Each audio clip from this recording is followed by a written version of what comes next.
Hi, and welcome to the new episode of CQURE Hacks. In this demonstration, we will analyze a mounted VHD attached as drive X labeled CQDemo. We will simulate a small forensic investigation to show that deleted does not mean destroyed, and even wiping free space may not eliminate evidence. First, I'll open C Evidence Recovery to show it's completely empty. This is where any recovered artifacts will be placed. Now, under this PC, we can see the mounted drive CQDemo with X letter. The drive is empty to begin with, no user files are present. The USN chain journal is currently not active. The USN journal is an NTFS feature that logs the file system changes, such as file creation, modification, and deletion. Now, instead of asking Windows, we ask NTFS directly using Sleuthkit's tool. This reads the master file table, the core structure of NTFS. There are no deleted user files at this stage, and now I'm enabling the USN journal, and this ensures file activity will be locked going forward. The journal is successfully created, and from now on, file operations on this volume will generate USN entries. Here we have CQURE Academy logo.cvg, so let's open it. This is just an image file, nothing special, but it will represent our evidence. So let's copy it and paste into our CQDemo drive. This file is present and fully visible on the volume. Now let's remove it using remove item command. From the operating system perspective, the volume is clean again. So now we extract both the master file table and the USN journal using MFT CMD.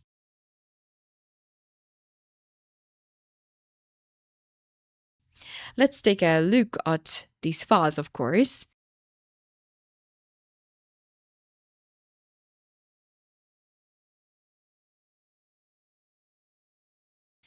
And the MFT contains metadata for every file on the volume, including deleted ones. So scrolling down, we can see references to the file name and even the source URL stored in the zone identifier alternate data stream.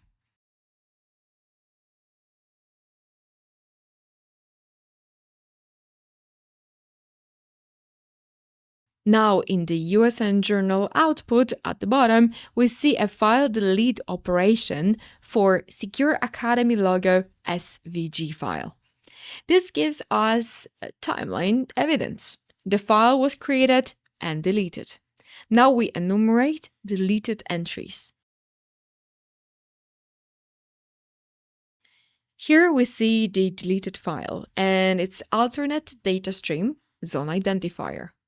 That alternate stream stores metadata about downloaded files, for example, could be also including their source.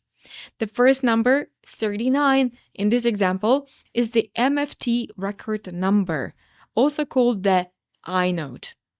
Using iStat, we inspect the MFT record. Even though the file is deleted, its metadata remains in the MFT. Now let's recover the file.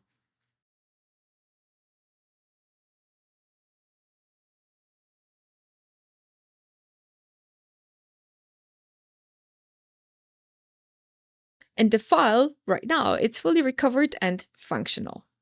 Deleting a file in NTFS simply marks its MFT record as free, but the data remains until it's overwritten.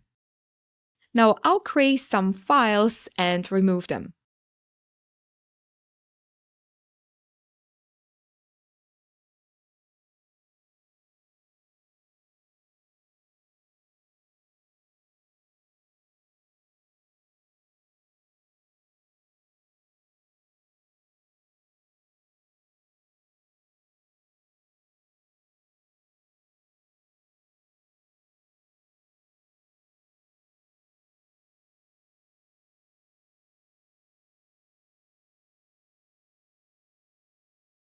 This overrides all unallocated clusters with zeros, ones, and random data. Many believe this destroys deleted files completely. Despite wiping free space, the deleted files still appear in the MFT. Here is the key detail. This file is resident. Small files, depends, but typically under around 700 bytes, can be stored entirely inside the MFT record itself. They do not use separate disk clusters. The MFT itself is allocated space. The wipe operation only overrides unallocated clusters, so resident data survives a free space wipe. The content, as you can see, is fully intact. This demonstration highlights several critical forensic principles. Deleting a file does not erase it.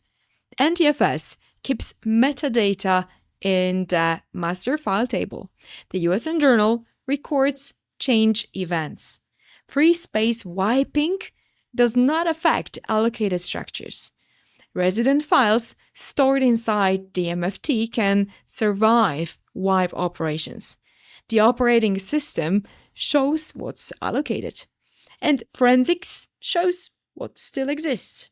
So hopefully you enjoyed that short hack, and see you in the next one.